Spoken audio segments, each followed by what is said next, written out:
Mura tayo. Sira yung sandahan nila.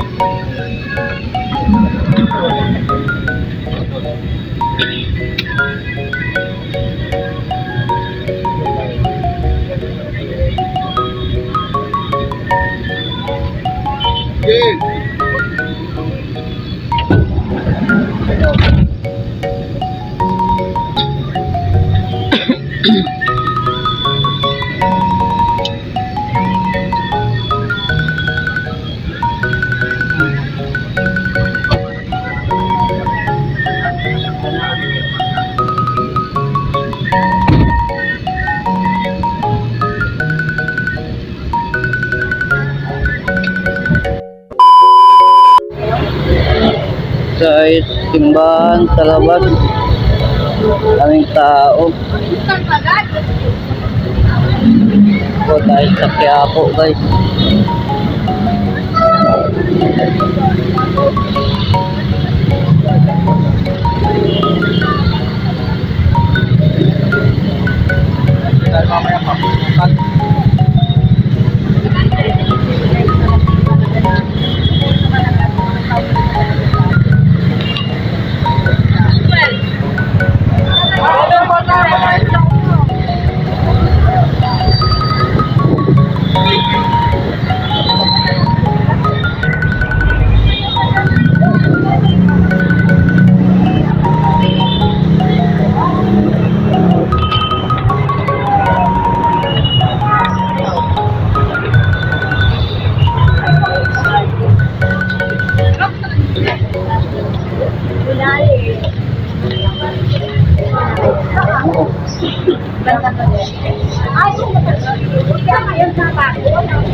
Ito ang labas ng Quiapo.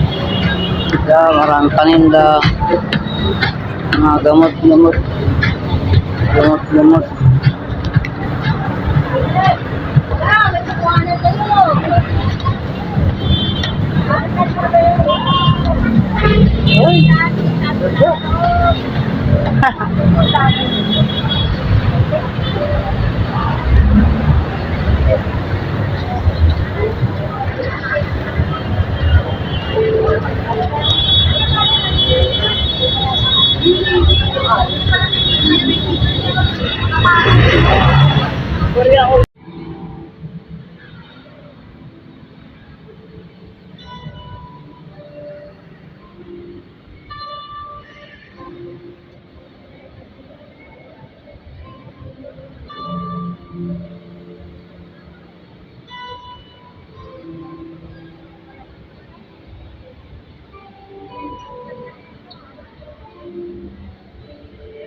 Magsitayo na po ang lahat.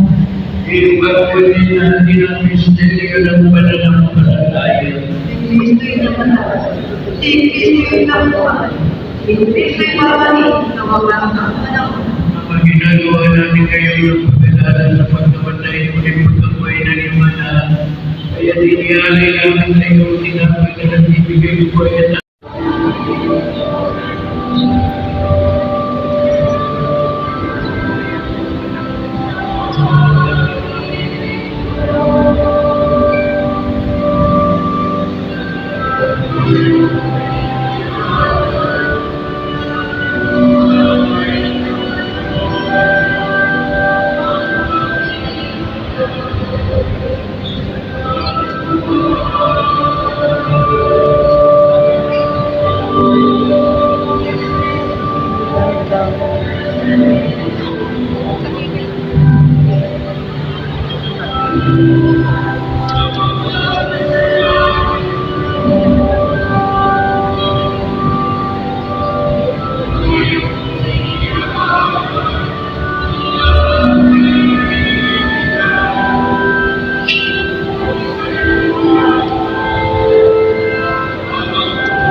guys, kain tayo guys. Ang sarap po. Kaya ako tapos simba. Ito pa.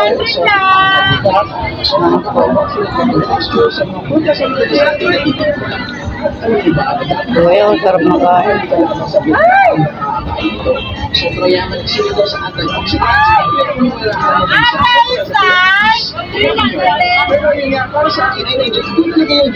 Yan, dito ako nagkain ng tanghalian. Tapos yung tinda. Yan,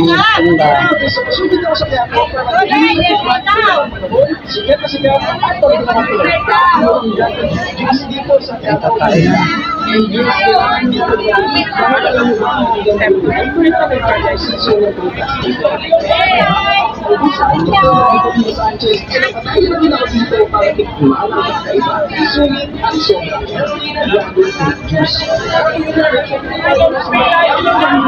Good trip. At ito meron akong nahanap na isang dinudumog na fruit stand at talaga namang naintriga ako kasi yung ganitong tindahan ay nakikita ko lamang sa Thailand at fortunately hindi na natin kailangan pumunta ng Thailand para makakain na ito dahil ito yung fruit stand ni Aling Aileen ay nagbebenta ng masarap na dragon fruit.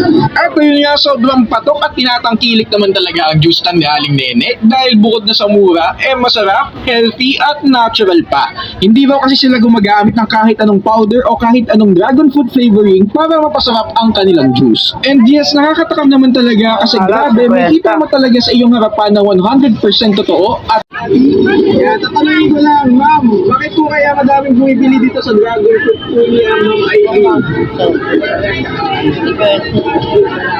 Mura tsaka masarap. O nga kasi nila naman yan. Natural talaga, walang powder. Talaga walang dragon fruit ang kanilang nilalagay. So,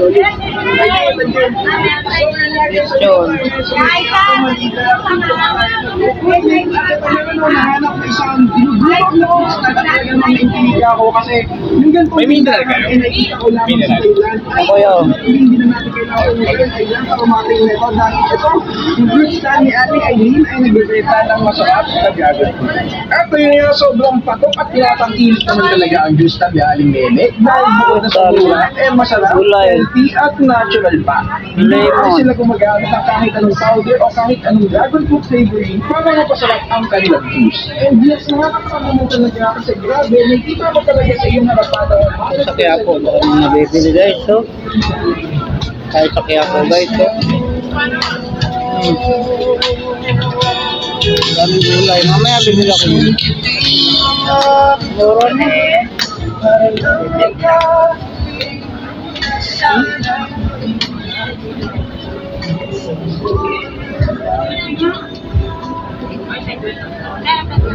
Gulay.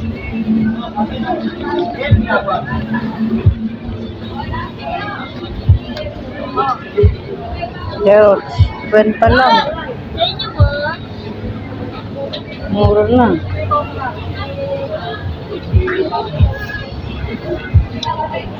Pwede po ba sa iyo makain yung potato pinto? Yan po, pamasahin lang po kuya. Sila tayo, hindi eh. Sila tayo, hindi na tayo. Ito. Ito ko sa tulay. Doon, ako pa. Yun yung papuntang Planeta. Diyan.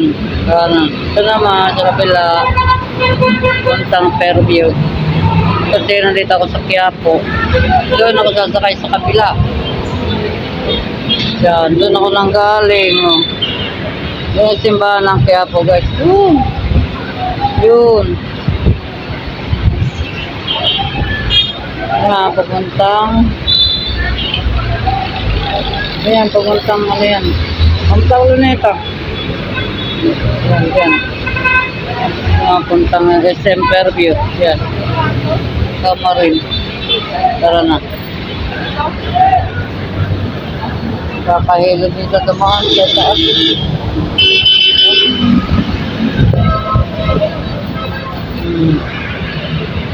Tas tayo. Tas ng tulay.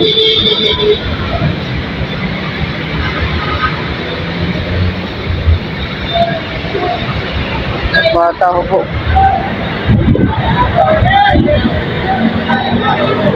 Ano na? Danan. Yan, no? May SM Fairview.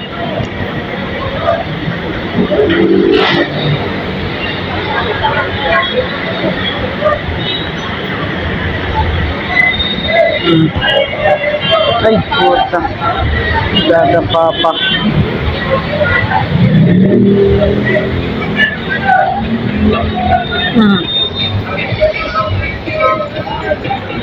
Ito ang lugar ng Quiapo, guys. Lang tayo. Tayo sa kabila. Siwi na tayo. Kaya tayo ng jeep bus. Ay, naroon.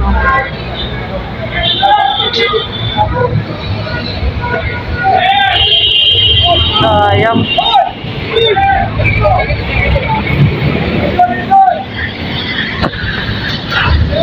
Sayang yung nakaliwan sila sa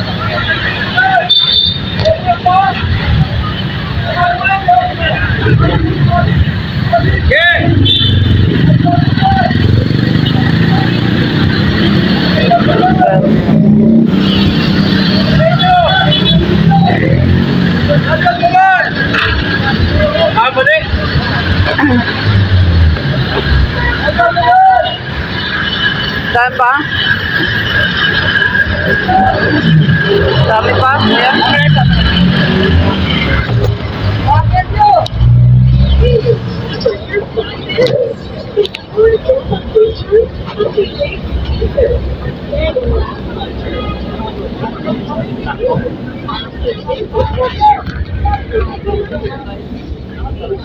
Oh. Tayo.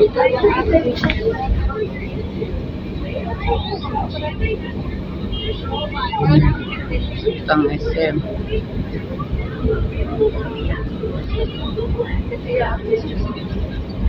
Hindi pa tayo doon. Layo dito.